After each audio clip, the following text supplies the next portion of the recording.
Halo, selamat datang kembali di channel United Identity, channelnya fans Manchester United yang selalu berpikir logis dan sistematis. Ya, kayaknya setiap kali gue menang pakai baju ini ya. Hah?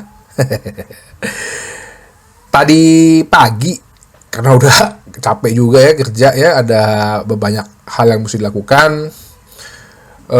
Pulang udah jam 11 malam, jadi gue langsung coba tidur ya jam setengah 3, alarm nyalakan gitu ya, karena jam 3 mulai kick off. Tapi badannya kurang ini juga ya, kurang persiapan juga, belum ada disiap-siapin juga semua untuk reaksi pandangan mata. Ya udah, tonton dulu aja sambari gue nonton pertandingan lain, Tottenham lawan AS Roma. Jadi waktu semalam itu pas gue bangun lihat komposisi susunan pemain, ada banyak perubahan yang dilakukan oleh Ruben Amorim. Yang tadi pagi adalah pertandingan perdana dia di Stadion Old Trafford, yaitu melawan Bodo Glimt, klub dari Norwegia. Jadi dengan susunan pemain Andre Onana kiper ya, formasi tetap strict dengan 3-4-3, backnya tengahnya si Matthijs de Ligt, back tengah kirinya Lisandro Martinez, dan back tengah kanan sekali lagi Mazraoui yang di pertandingan ini gue bilang bermain bagus. Di wingback kanan, nah ini Anthony. Wah, semua orang udah pada ngecemooh aja Anthony. Wah, nih pertandingan terakhir Anthony, padahal kalau lo nonton pertandingannya ya cukup bagus kok Anthony mainnya. Cukup oke lah, nggak terlalu menang tapi oke lah. Maksudnya dia bisa cocok lah dengan posisi itu. Di wingback kiri, nah ini kembalinya si anak hilang Tyrell Malacia setelah hampir 500 hari lebih. Ya, 500 hari lebih dia tidak bermain. Berarti kan tuh udah 1,5 tahun lebih kan dia tidak bermain, tidak menginjak lapangan Old Trafford ibaratnya untuk menjadi pemain inti gitu. Dia diturunkan.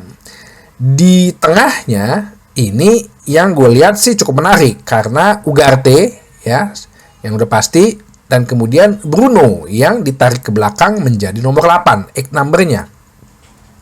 Dan sesuai dengan keinginan gue kemarin bahwa Mason Mount akhirnya dipasang sebagai penyerang sayap kanan, dan penyerang kirinya yaitu kembali Alejandro Garnacho. Strikernya Rasmus Højlund. Oke. Nah, beda-beda jauh dari apa yang gue prediksikan yang dalam gue preview, tapi menurut gue memang perlu diadakan rotasi karena ada pertandingan yang menurut gue juga cukup penting, yaitu di Liga Inggris untuk memperbaiki peringkat kita, di mana kita kandang melawan Everton. Baru 40 detik ya, 50 detik gitu, terjadi blunder sih sebenarnya dari kipernya si Bodo Glimt itu, si Haikin ya, diambil oleh Højlund. Ya sebenarnya bisa jadi golnya Højlund situ.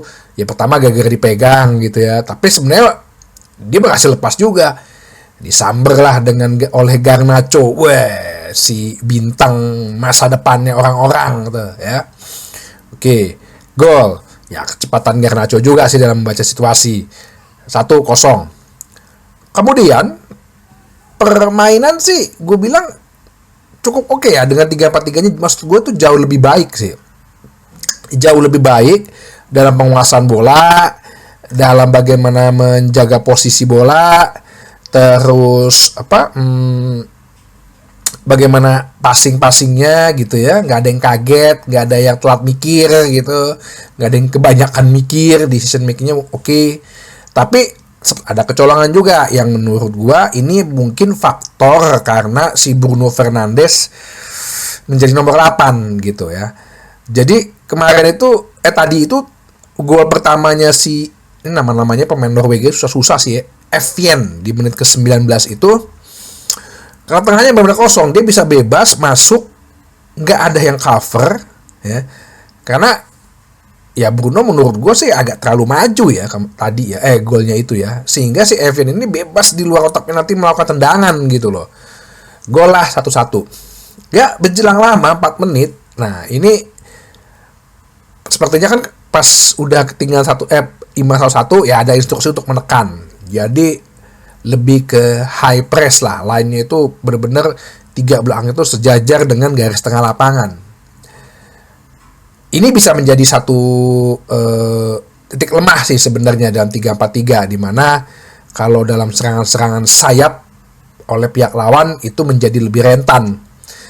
Tapi nggak dipungkirin juga gol keduanya Bodo Glimt itu ada unsur kesalahannya si Lisandro Martinez sebagai bek tengah kiri yang kayaknya terlalu jauh banget dia. Kayaknya dia 2-3 meter terlalu masuk di tengah garis lapangan gitu. Akhirnya umpan lambung yang ke sayap dikejar oleh Malaysia. Yang nggak bisa salahin juga, Malaysia baru namanya orang udah 1,5 tahun nggak bermain. Secara dari mulai awal gitu, fisik tuh pasti atau composure tubuh tuh pasti masih ada minus-minusnya gitu loh. Belum fit banget lah ya, lo ibarat orang sakit lah ibaratnya gitu. Lo sakit lama gitu terus lo pergi kerja kan pasti masih ada rasa kelenyengan gitu. Nah ini yang akhirnya dimanfaatkan oleh, namanya susah lagi nih, Zinkernagel ya di menit ke-23. 1-2 kedudukan. Setelah itu Manchester United menekan, berani untuk ambil possession football. Dan kalau mau total possession football kita itu 72%. Ya, pertama kali nih gue lihat Manchester United bisa pegang possession football selama satu hall pertandingan itu di atas 65%, dan 60% malah. Gue rasa sih harus ada gol nih kayaknya nih sampai akhir babak pertama. Menekan terus, bener-bener pressingnya bagus banget. Bodo Glimt begitu mau keluar aja dipotong terus oleh Ugarte, oleh Mazraoui, De Ligt juga kadang-kadang maju ke depan. Terus Lisandro juga kadang-kadang membantu. Pergerakan sayapnya bagus ya. Dari kalau bisa aja mentok di kiri, bisa berani lambung ke kanan. Begitu juga sebaliknya.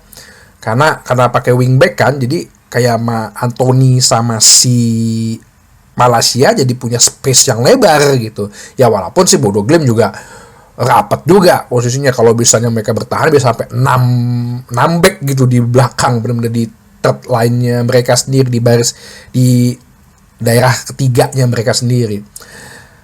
Mazraoui potong bola, memberikan umpan setengah lambung ya yang ditahan oleh Højlund, kontrol satu sentuhan aja langsung dia tendang ke gawang pelan ya, hanya mengarah aja karena dia tahu posisi kiper. Akhirnya gol 2-2. Di babak kedua pergantian pemain, Malaysia digantikan oleh Diogo Dalot. Oke ya, wajar-wajar aja, gue nggak akan mengutuk atau membuli-buli Malaysia ya. Lo sebagai seorang pemain profesional udah bisa masuk 45 menit awal aja dari cedera. Lo kan yang paling ditakutin oleh pemain atau atlet itu kan cedera. Itu lo udah, menurut gue udah bagus gitu ya.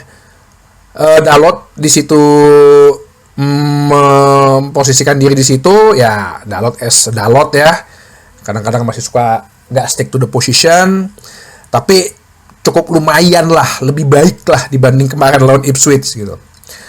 Sampai akhirnya baru 5 menit ya babak pertama,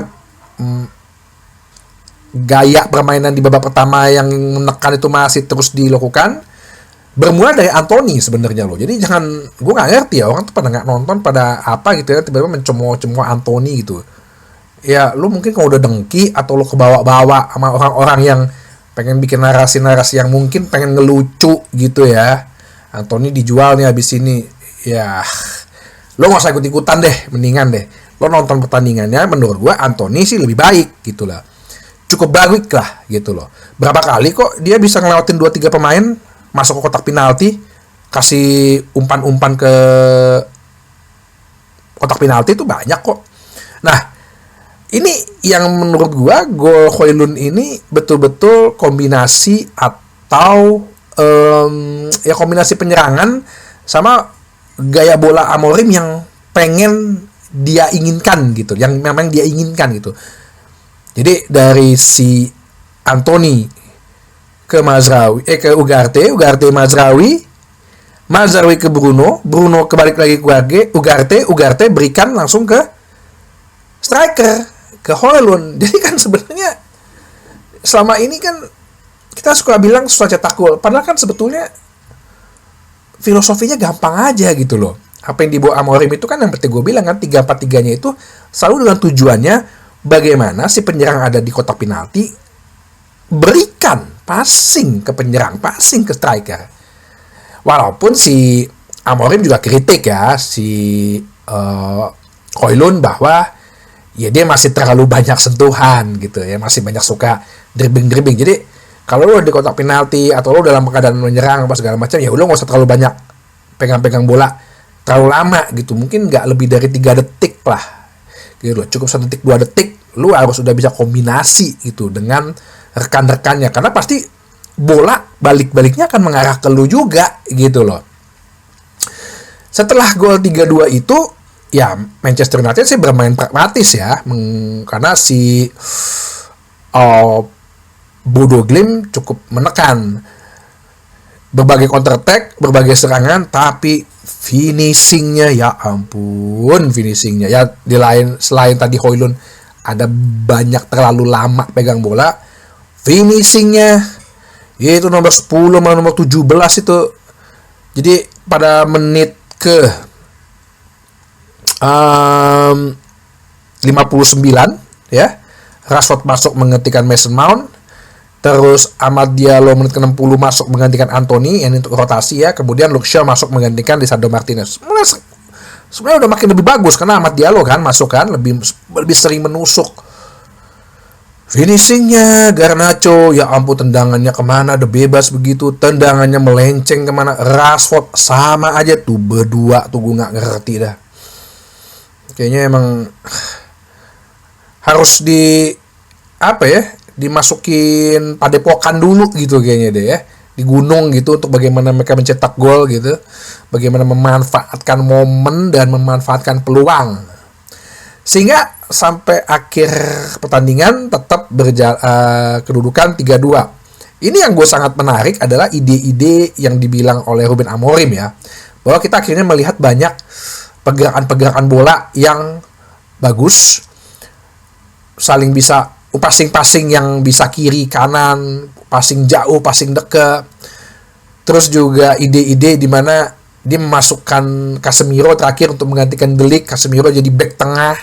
Nah, ini kan ide-ide yang perlu, yang sebenarnya Manchester United sebagai klub besar butuh kan yang kayak gini, bukan yang stagnan begitu-begitu aja, yang ujung-ujungnya hanya memanfaatkan ya skill-skill individu atau memanfaatkan keberuntungan gol aja gitu loh.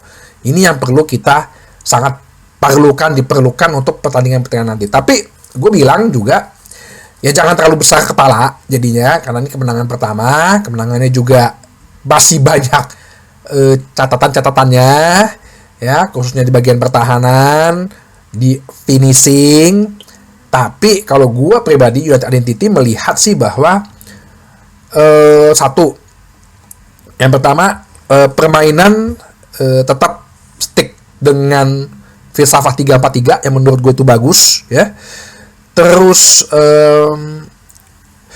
ketika mulai bermain pragmatis ya, sekali lagi finishingnya benar-benar harus berbagus terus ya. Dan gue sih nggak ngelihat gini loh, kalau kemarin kan kita ada kekhawatiran banyak ya, aduh passingnya ngaco, finishingnya ngaco, tendangannya kemana, lari temennya kemana. Kalau ini kemarin sih udah cukup rapi, cuman masalah finishingnya doang gitu. Jadi nggak ada kekhawatiran sebenarnya kalau emang ini bisa dipertahankan dan diperbagusin ya. Tapi sekali lagi gue bilang jangan terlalu besar kepala, oke? Perjalanan masih panjang, tapi setidaknya pemain-pemain sebenarnya cocok gitu loh dengan gaya ini gitu loh. Ya kan Højlund aja bilang di press conference-nya, ya gue di Atlanta main 3-4-3 kok. Ya kan, berarti kan sama dia lu juga gitu kan. De Ligt main 3 back di Munchen sama Mazraoui. Onana di Inter Milan main 3 back. Ugarte ya, lo lihat tuh ya umpannya Ugarte ke Højlund itu kan dia ngerti banget tuh gaya permainan Sporting tuh. Jangan lama-lama langsung ke striker, gol. Nah, jadi gak ada kekhawatiran sih gue, sekalinya gue ngeliat bahwa pemain gak bisa menjalankan skema ini. Ya kita harap buat pertandingan selanjutnya masih terus diperbagus untuk mencapai kemenangan-kemenangan selanjutnya. Oke, sampai ketemu lagi di bahasan berikutnya di channel United Identity, channelnya fans Manchester United yang selalu berpikir logis dan sistematis. Terima kasih.